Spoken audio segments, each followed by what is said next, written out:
Masih jelas dalam ingatan ketika warga Timur Leste ngotot ingin pisah dari Indonesia. Bahkan Timur Leste menilai Indonesia sebagai negara penjajah melalui referendum yang dimotori Australia dan Portugal tepat tanggal 30 Agustus 1999.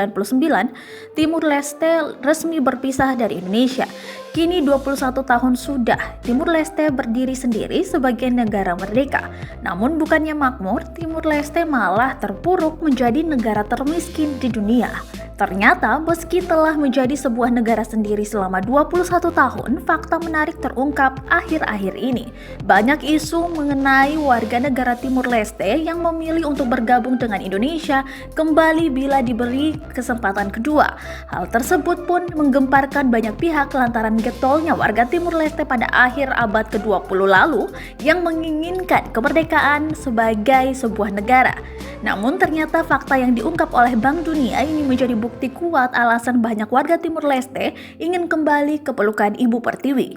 Mengutip dari Kompas.com yang melansir dari laporan United National Development Programme atau UNDP, Timur Leste berada di peringkat 152 negara sebagai negara termiskin di dunia dari 162 negara.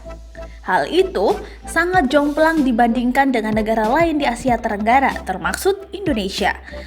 Laman Heritage bahkan menyebutkan skor kebebasan ekonomi Timur Leste adalah 45,9.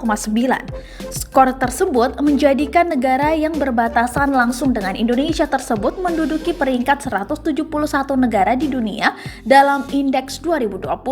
Tak hanya itu saja, perekonomian negara tersebut hanya bergantung pada pengeluaran pemerintah, sedang dana masuknya hanya diperoleh dari dana perminyakan saja.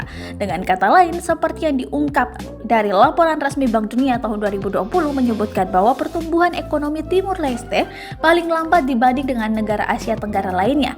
Oleh sebab itu, negara dengan nama resmi Republika Demostratika de Timur Leste masuk dalam daftar negara paling miskin di dunia.